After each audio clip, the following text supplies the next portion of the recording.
Good morning. Welcome to Mainline Unitarian Church, and welcome to all of you who are watching online. My name is Deirdre Gordon, a member of the Board of Trustees. Our worship team includes the Reverend Dr. John Morehouse, our senior minister, Dawn Starr Sayers Borschelt, the Director of Learning and Family Ministries, Dr. Tracy Simpson, our worship associate. Music today is provided by the MLUC Choir with music director David Brown and accompanists Jody Brown and Tina Adams. We are a Unitarian Universalist congregation. We are diverse in faith and spirituality, but aligned in our desire to make a difference for the good. Today, we come together to support our shared and individual quests for meaning and purpose in life, and to bring more compassion, justice, and responsible stewardship to our world. This is a place where love is at the center of all we do. You are welcome here. Everyone is always welcome here. If you are visiting with us this morning, we are so glad that you are here. We hope that after the service, you'll join us for coffee and conversation in the fireside room just across the hall. And now, please silence your electronic devices and join me in affirming our mission. Together, we transform lives through love, service, and our welcoming faith. Well, alliteration is strong this morning as we reflect on brokenness, brilliance, and Johannes Brahms. And Brahms was a burdened individual who spent a life in love with Clara Schumann, who was a great composer of the Romantic period, but who was married to Robert Schumann, Brahms' mentor, another great composer of the Romantic period. And his Liebeslieder waltzes that will comprise the totality of the music we'll sing this morning are technically non-programmatic, meaning they don't necessarily follow a story, but it's widely speculated that they were written about or regarding his unrequited love for Clara. Now, I would point out that while the choir is singing, and we're not necessarily used to dancing to choral music, these are waltzes. 1, 2, 3, 1, 2, 3. There's a lot of space in these aisles, I'm just saying. I also am very pleased to welcome Tina Adams to join my mom, Jody, at the piano, because the score calls for 4 hands.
Good morning. Today's chalice lighting is This Chalice is Lit for You by Tara Humphreys. Whether you are from the South, the East, the North, or the West, whether you were born into this faith, found it or it found you. Whether you feel at home or are still trying to find your place, whether you believe in God, are open to mystery, or still have no idea. Whether you are unemployed, underemployed, cobbling things together, overworking, or in school. Whether you're holding anxiety, grief, confusion, anger, hope, restlessness, or deep peace, Unitarian Universalism has a place for you, and it's right here. And this chalice is lit for you. Would you now please rise in body or spirit and join in the hymn 1064, Blue Boat Home.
A young woman was waiting in an airport departure area pending her flight home. After realizing that there was a delay, she bought a small package of chocolate chip cookies to enjoy while she waited. She made her way to a lounge to sit down and relax. She sat down in an armchair to enjoy her cookies and read her book. Beside her sat a pleasant young man reading his book. The package of cookies sat between them. Neither spoke. The young woman took her first cookie. Then, much to her surprise, the young man also took a cookie. He didn't say anything. She didn't say anything, but she was really bothered. Every time she took a cookie, he took a cookie. They didn't talk, they didn't look at each other, but she got angrier and angrier. This continued until there was only one cookie left, and the man took the last cookie and broke it in half and left half for her in the bag. Well, that was it. She was so infuriated and bothered by his lack of consideration that she packed up her things and moved.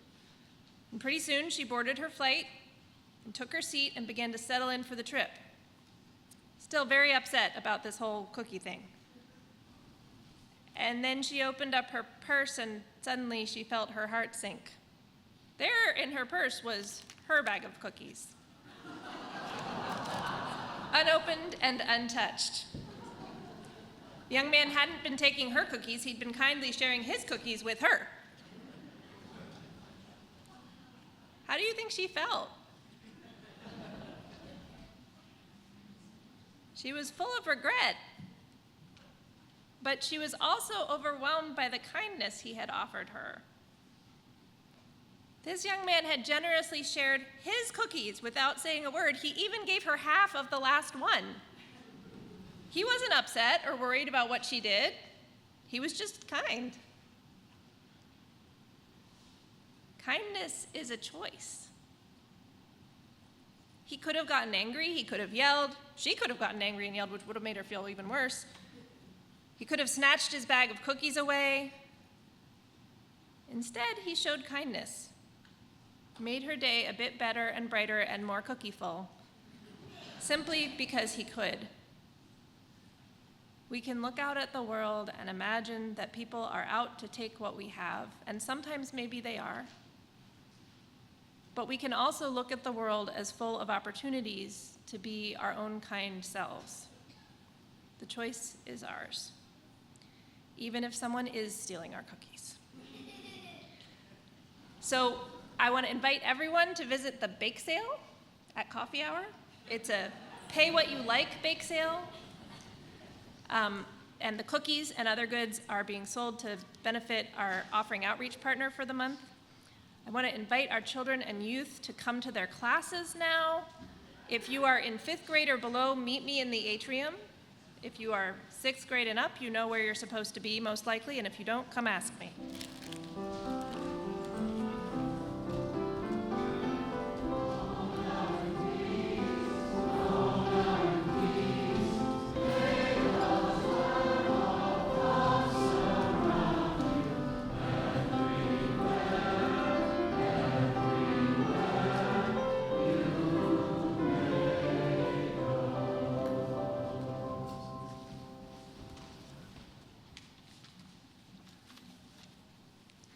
Good morning. I am Kathy Cortez, a member of the Partner Church Committee here at MLUC.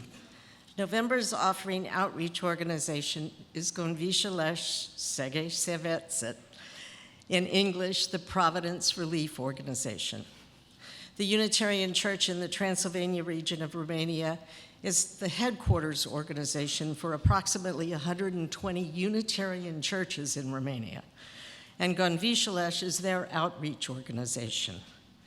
In the past 2 weeks, you've heard how they supported Ukrainian refugee families when they arrived in Romania. You also heard about the many shipments of equipment, food, medical supplies, and more that they have personally delivered to partners in Ukraine, working with shelters and hospitals and those in need. They have done amazing work because they have reached out to us, Unitarian partners, and to their network of liberal religious groups around the world. Here is a short video of Unitarian Bishop Istvan Kovacs in Ukraine, thanking all the donors and organizations who have helped finance this network.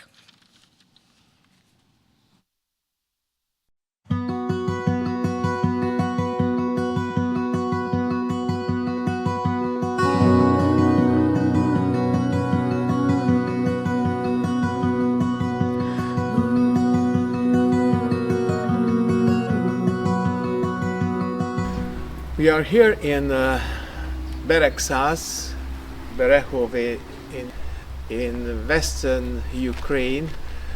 A group of our Unitarian Church and our diaconal committee and the executive director of the ICUUW organization with the 17th shipment aid shipment which we brought to Ukraine from the beginning of the war. About 7 of those shipments went to southern Ukraine, to the Odessa area, and about 10 came to this area, which was afterwards spread to the other regions of the whole of Ukraine. We are very grateful that we were able, along these terrible years already, to support our brothers and sisters here due to the joint international support by the American brothers and sisters, by the Japanese Rishokosher Kai organization, the Religions for Peace organization, other donors from all Europe. But I must mention the IERF itself, the International Association of Religious Freedom, which engaged the international awareness for this cause, this very important cause. At this very moment, we brought about 1.5 tons of unperishable foods and about 25 laptops for children in schools, and we brought this device which is so important, is a life-saving one, the tourniquet, which is needed for those wounded on the battlefield. So we are here, and we are always moved when we are here and we can see the realities of these places. We are grateful that from the beginning of the war we could bring those 17 shipments worth altogether $270,000 US, in which is included also the amount which we spent to the refugees who came to Transylvania as well. So we are grateful. Thank you for everybody. Thank you for our Ukrainian partners here with the International Diaconal Office of the Reformed Church here, that they are making possible that all your supports from all over the world reach all those people in need. Thank you again, and God bless you.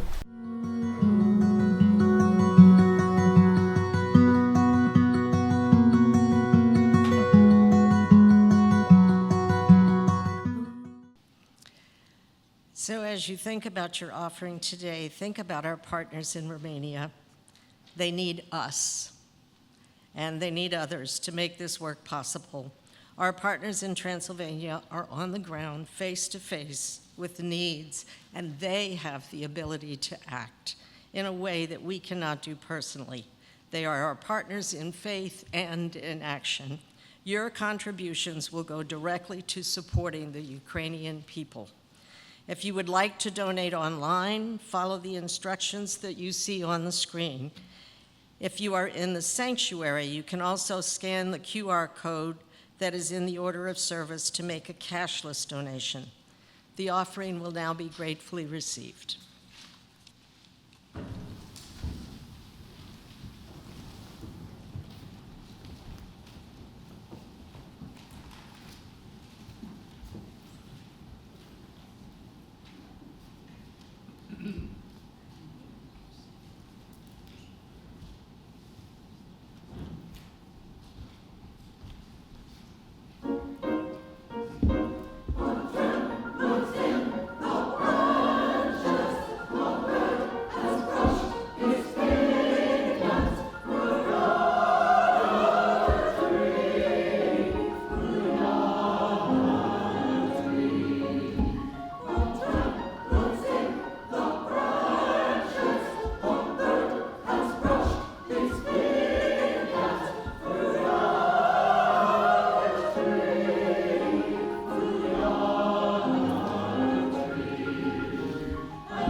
It is our custom to share our personal joys and sorrows, expecting to be heard, accepted, and supported. Candles of Community is our ritual of personal sharing and support. After each candle is lit, will you please join me in saying, "We hold you in our hearts." This morning, we light a candle in honor of Transgender Awareness Week. It's the week before Transgender Day of Remembrance, which is observed on November the 20th.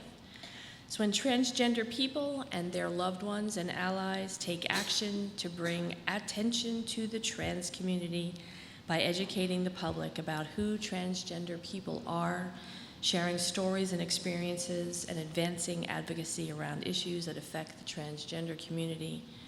For all transgender families, friends, and neighbors, we hold you in our hearts. The Partner Church Committee lights a candle in solidarity with our partners in Varsava, Transylvania. Today, Unitarians and churches throughout Transylvania are commemorating the death of Francis David, the theologian, writer, and preacher who inspired the King of Transylvania, John Sigismund, to issue an edict of tolerance.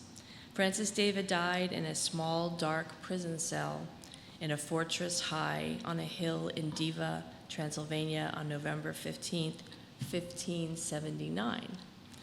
King John's successor, a Roman Catholic, had David imprisoned for his insistence on the oneness of God.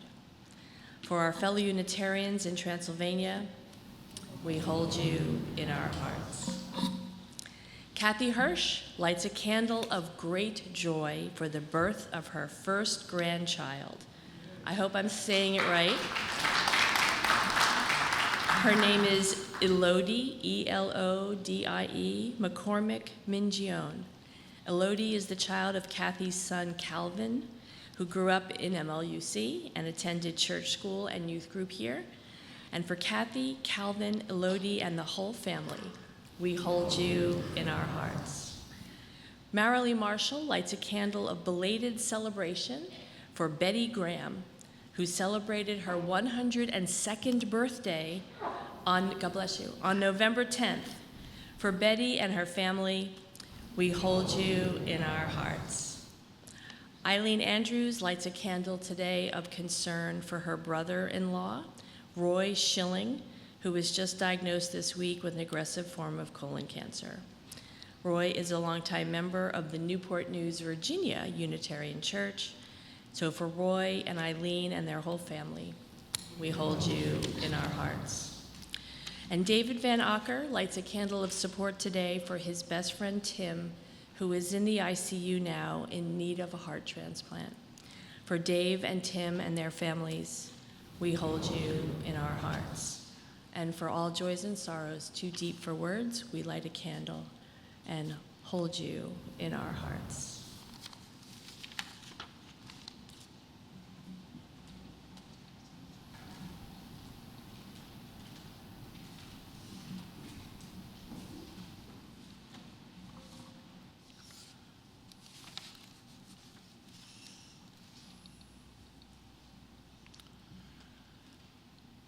As has been said, Wednesday is Transgender Day of Remembrance. That day we put aside to remember, memorialize those who have died because they were transgendered. Transgender Day of Remembrance recognizes people from around the world, and the list is long. There are hundreds and hundreds of names of people who were murdered because they were trans. It is less frequent in this country, but it does happen. It is more frequent in South America, where it happens often. Since the election, the number of people calling trans support hotlines has grown 600%. It is a community that is very much at risk. It is a community to which we will offer sanctuary here, as we have done and will continue to do. So I'm going to first invite us into a prayer and then a guided meditation, which after the bell will be followed by a musical meditation. Let us join together in prayer and meditation. May we come in this time to cease to shame children because of who they are. May we remember those who have been harmed and murdered because of who they are. May we find the strength as a society and as a people to welcome the free exploration of identity and expression, a time when things become difficult, they know they can rely on who they are and who supports them. May the gracious spirit of our humanity reach out to those who are particularly vulnerable now, remembering that they, especially they, but many others, are most at risk and most in need of love. Amen. Breathing in, we breathe in peace. And breathing out, we breathe out love. May the love that is in our hearts grow brighter than the fear that surrounds us. May the light of the chalice within us burn bright even when darkness encroaches. May we together find strength to stay strong in the midst of so much struggle and pain, knowing that we may very well be what our world needs.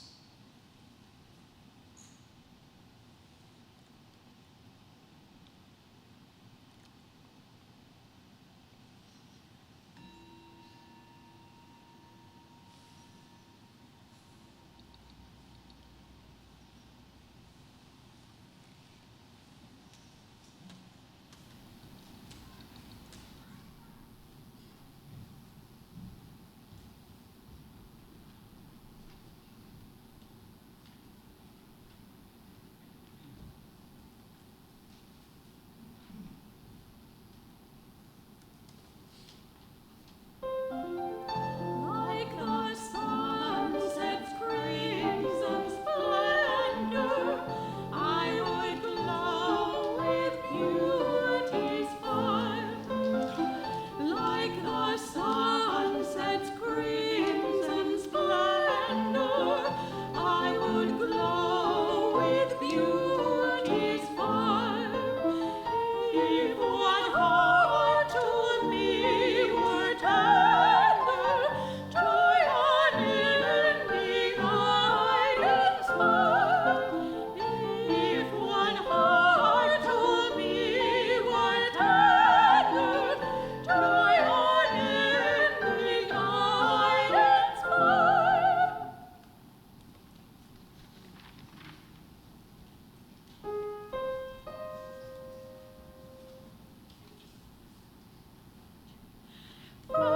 Ferdinand, astray afar, saves a sheltered bower. Ferdinand, astray afar, saves a sheltered bower. So the heart must find there its life can flow. So the heart must find there its life can flow.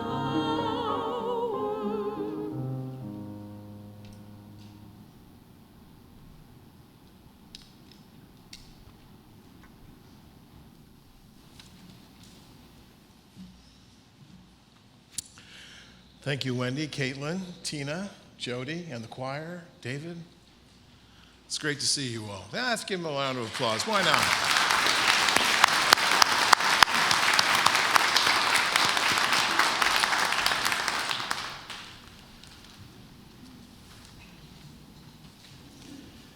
Some years ago, Frances and I were guests of my sister-in-law, her sister, and her brother-in-law, my brother-in-law, Jim, and a trip to Hawaii. I've been to Hawaii before, but not a trip like this one. And in the trip, we had an opportunity to go on an ATV, all-terrain vehicle tour of the inland towards there. It was a little rainforest on the island. Now, we got to go on this tour free because we sat down for one of these timeshare presentations. I had no intention of buying a timeshare, mind you, but my sister-in-law and brother-in-law had. So I guess they earned it, and we earned it, and we went there, and we got on the ATVs, and ATVs are controlled simply with your hands, and we went tearing off and bouncing all the way through the forest until we got to this beautiful waterfall. And the waterfall was down a steep embankment. So we all had to climb down this embankment and get to the waterfall. And there were about 12 of us on this trip, and everyone was getting off their ATV until one man, who I later learned his name was David, swung his legs by his hands onto the ground and picked up 2 canes and walked with difficulty down the steep embankment. When we got to the bottom, there was the waterfall that was gorgeous. Nobody wanted to go swimming except me because I'm always into that sort of thing. And Jim and I, went in there. It was cold. I remember this shouldn't be cold. I thought this was a rainforest, but it was cold. We dried ourselves off and we headed back up the hill. Most of us had gotten to the top of the hill and we were waiting, it turns out, for this guy, David, who could not climb up the hill, but was pulling himself backwards on his fanny all the way up. Others offered to help, but he refused. He needed to crawl up this hill by himself. This was very important to him. I had never seen such determination. When he got to the top, we all cheered. And later, over lunch, I introduced myself and I asked him what had happened. And he told me, I used to teach skydiving, but my chute opened too late and I broke my back. I was pronounced paralyzed from the waist down, which is a pronouncement I refused to accept. And for the next 5 years, I willed myself to walk again. Not, of course, like I did, but I managed. And then I realized, of course, that this ATV trip was perfect because it was all hand-controlled. He introduced me to the young man sitting next to him. This is my son, Garrett. We're on this adventure together. We were chatting away a bit, and he asked me, as sometimes people do, what I actually do for a living. And I'm always reluctant to answer this question. I want to say I'm in sales, or I sell insurance. And so I didn't. I said, well, I'm a minister. Oh, says David, a frown. I don't believe in God. I'm an atheist. I said, that's fine, David. Many members of my church are atheists. And for all I know, I might be one too, and I probably don't believe the God you're thinking of anyway. This really threw him for a loop. He hadn't expected that. So he asked me about my religion, and I told him that for some of us, God is not a chess master. In fact, I don't think any of us here believe that. And if we believe in God at all, we certainly don't believe that this is a God that causes tragedies so that we might learn something from the tragedy. Rather, it's a force, at least for me as I explained it to him, a force that helps us change lives. Well, he said, I couldn't believe in a God that would do something like this to me and some plan that makes me climb back from the edge like I had to do. It wasn't fair and it wasn't right, and I'm still angry. I paused. I said, David, perhaps you are God. Perhaps your own force of will and change is what's divine. And he thought about that for a long time, and he said, perhaps, but why did this happen? It was such a freak accident. God is supposed to know these things, isn't he? I said, I don't know what God knows, David. I'm not even sure what God is. I said, but I do know that you have some fierce determination, some power to overcome this injustice in your life. And that for me is very godlike. And you're showing that world and your son, most of all yourself, that you have the power. You have the power to live life differently. As we said goodbye at the end of the trip, he gave me his card. I think I still have it in my desk. He said, if you ever want to go skydiving, look me up. I said, really? He said, yeah. I said, do you still skydive? He said, oh yeah. I have to have a partner, but I still skydive, and I teach people to skydive every single day. Here was a man broken and angry, but still brilliant in his resolve to undo the injustice that life had dealt him.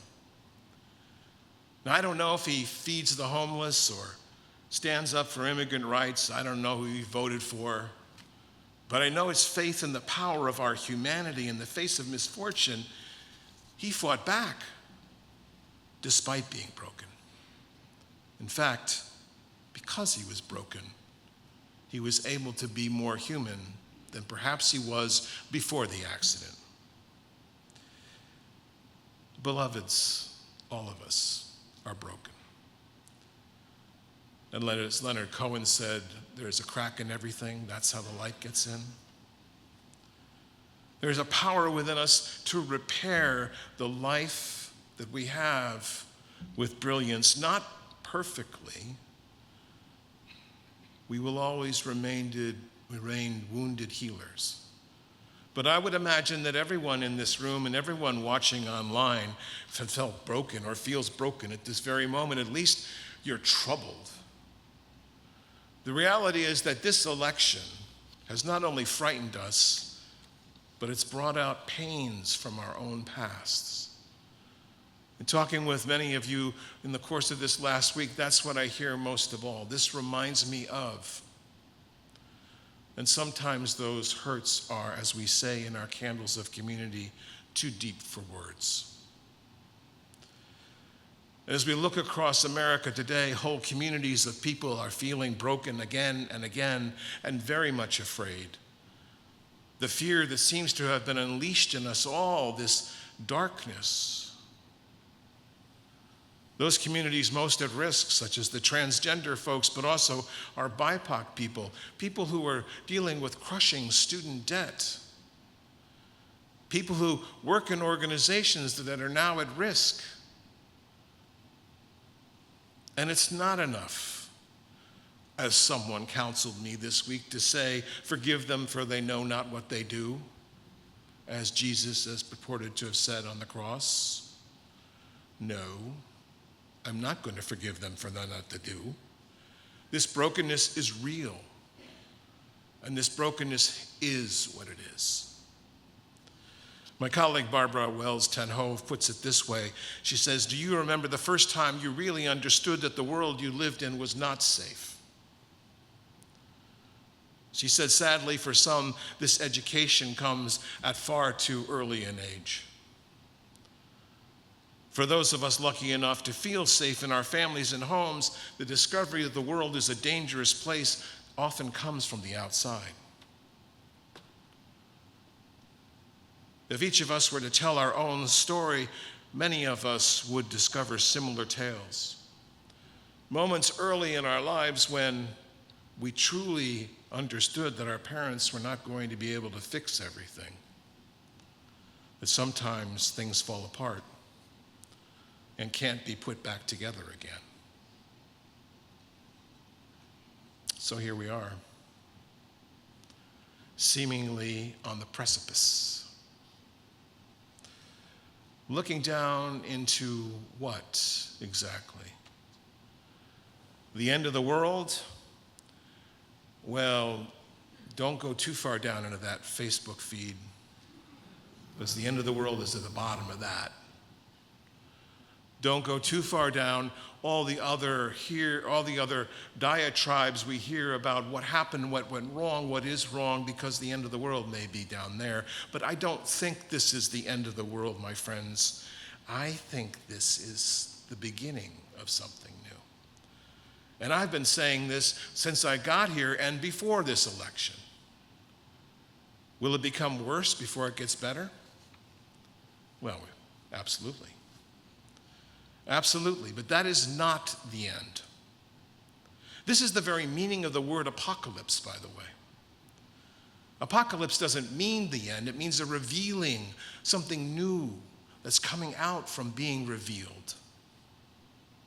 Revealing what is wrong is the way we move towards new brilliance. In order to repair what is broken, we need to acknowledge the brokenness that we are all suffering in this sanctuary, online. We seem to be doing a pretty good messaging getting this out there recently. Our social media presence this week exploded with connecting to us virtually. Bill D'Agostino, our new communications manager, did a fabulous job. He managed put up two video clips of me giving a blessing to you, and it went out on TikTok.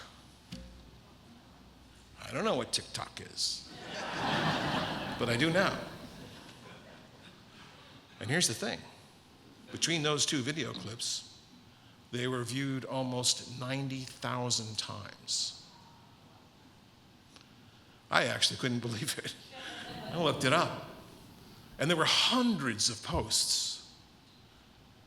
Here, me giving you a blessing, this big melon head giving you a blessing all over the internet. Many commented, "This is what real Christianity is." That was my favorite. Reminds me of G.K. Chesterton, who said, "It's not that Christianity has been tried and found wanting, it's hardly been tried." A few trolled that we weren't Christians at all, or we're not even a religion. The usual cult, which of course is really funny because a cult means you're following one leader. And I can tell you, having been in ministry for almost 35 years, you don't follow one leader.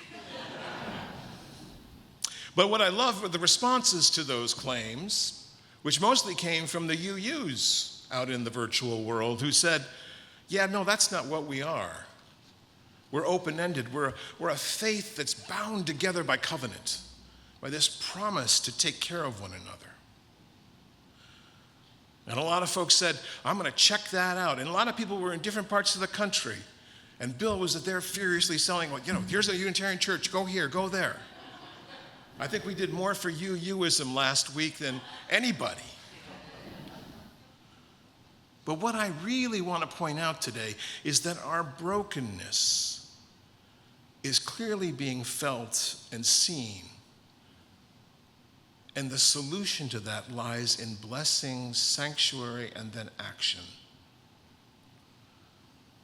And that has been reposted over and over again, which reminds me of a story.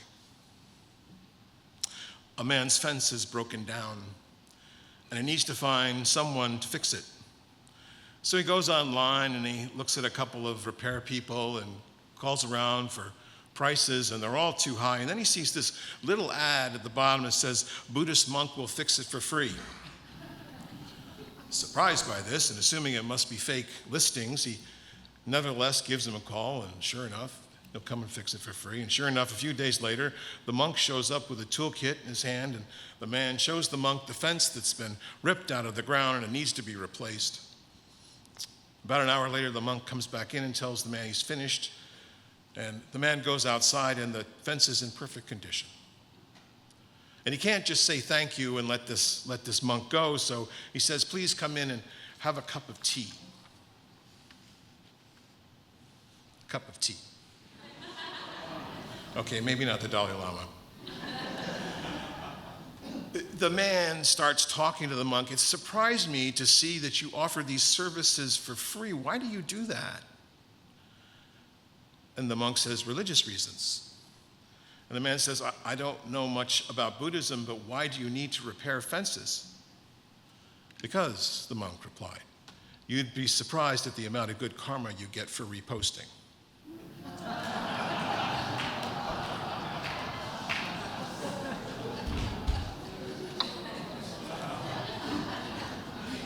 I figured it was time for more jokes, right? So now the question is this. And I thought about having you, talk about this, but I'm going to do the talking today. The question is this. When confronted with these unbelievable tragedies, which we have known in our own lives and the lives of those that we've touched, that we perhaps are feeling is happening right now in our country, what are we going to do about it? I've often said when people such as David say to me, well, why would a God do this? And I said, I don't know, but I think we may be the hands of God. That it's called process theology, this understanding that we co-create the divine together. That's the work that we have to do. And that work starts first, and I will continue to say this, that work starts first with welcoming people into here for sanctuary, here or online. If you're joining us online, you are welcome here. My colleague Barbara Wells puts it, as Unitarian Universalists, our first response to brokenness is to try to fix it, right? We're the fix-it people. A lot of engineers here, right? We're people who believe in solutions. We want to get to the solution. And that may be one of the reasons we feel so very overwhelmed by what's happening to us nationally, because we can't fix it. We thought we were fixing it. We think if we work hard enough, think creatively enough, band together with enough well-meaning people, educate them, we will be able to fix it. But that's not how this works. It's not bad to wanting to fix it. I think the world would love some fixing. But as individuals and congregations, right now, what we need to do is offer sanctuary. Because we know that we need first to acknowledge the brokenness that is here before we can join the revolution. Can I get an amen? And make it a louder amen. Amen. Thank you. Because that's what the other comment that I got from the video clip. Man, that was a weak amen.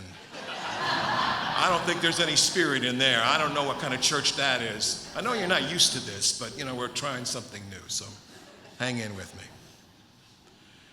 It's good and right to try to fix what is broken, what the Jews call tikkun olam, repairing the shattered world.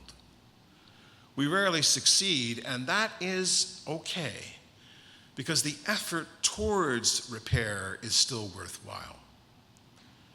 This is a multi-generational project we're a part of, my friends. We're not going to fix this in our generation, not even in our children's generation. And certainly not with this big step backwards. But we will achieve it. Because if you look at the social change and the amount of poverty that exists in the world today, and I don't want to sound like I'm too Pollyanna here, but we have made remarkable progress since the Middle Ages. Okay, now you're beginning to understand the time frame I'm talking about, right? This is a big project. This is going to take time. So the first thing we need to do is gather the strength so we can bind ourselves together, bind what is broken. I mean, I think one of the reasons that Jesus is so popular with so many around the world is because he was broken.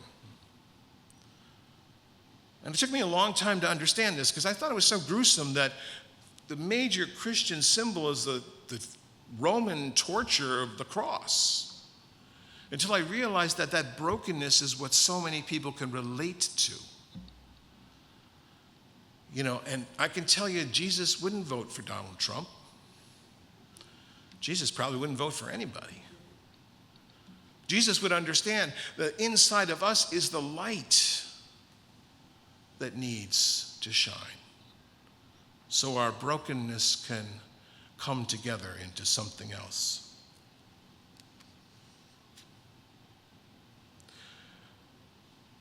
We're chipped and we're frayed. Our seams are ripped apart. We're re-sewn, torn, battered by life. That is part of the human condition, and we are horribly imperfect. We have sharp edges. Sharp edges come out in times of anxiety, by the way.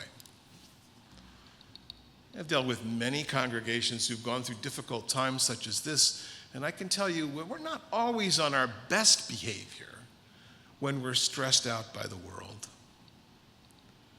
But we can find ways to bind ourselves together regardless of that. And you may not see these bindings as real, but they are, and they happen all the time. And the faith that we have from one another, offering a hug or connecting to someone who we love, here, buying cookies. This is how we bind ourselves together so that we can go on to do the work that we need to do. We are broken, but still brilliant. What is dark can welcome the light. What is broken is not necessarily what people dislike or disdain in any of us. We're always our own harshest critic, by the way. What is broken is often when people find connection the easiest. And some folks who are perhaps visiting today or visiting us online are saying, well, I don't know, this religion thing, yeah, but it's okay. It's okay to find a place, it doesn't have to be here, but find a place where you're connecting with other people, because to be alone is not going to work. We are all broken. We are all broken, searching for strength and love to build a brilliant mosaic of what life could be. What is broken can be brilliant. Not unlike the ancient art of kintsugi. A broken vessel put back together and the cracks filled with gold. Something broken and repaired can become something brilliant, more brilliant than before. And living through the darkness starts with recognizing the brilliance of our own broken lives, my friends. We don't always know where that impulse will come from, but we do know that our wounds will actually be leading the way. I have told you from this pulpit that I came from an emotionally distant family, except for anger. There was plenty of anger. And I spent my entire ministry trying to bring emotional compassion back into the world. My brokenness is embedded in your brokenness. And that's how we do ministry together. But here's the thing. Brokenness can only find its brilliance when we let others help. You hear me? Like gold between the tracks, it comes from one to the other. And for me, the sad part of David's story is that he wouldn't let anyone help him up the hill. Being broken does not mean you need to go it alone. In fact, it means the opposite. Being broken means the only way back to our brilliance is to lean on one another. Is to fire the commitment to love each other, to try to make the world a better place than what it is. We are all wounded healers, as Henry Nouwen said. So, beloveds, we are broken, but we are no less brilliant. In fact, we're going to become more brilliant as the years unfold before us, as we face this world that seems to be going in the exact opposite direction of what we thought it would. But hey, Imagine the possibilities now. Let us hope in that fire of commitment that we will make one another stronger together than we would ever be apart, and making our world more brilliant than it has ever been before. Amen. Amen. Let's join together in our closing hymn today, number 1028, The Fire of Commitment. Please rise in body or spirit.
The poet Mary Oliver said, "You do not have to be good. You don't have to walk on your knees for 100 miles through the desert repenting.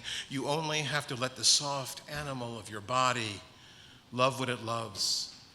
Tell me about your despair and I'll tell you mine. Because we know meanwhile the wild geese high in the clean blue sky are heading home together. And whoever you are, no matter how lonely, the world offers itself to your imagination. It calls to you like the wild geese, harsh and exciting, over and over again, announcing your place in the family of things." Now, my friends, the service truly begins. Please be seated for the postlude.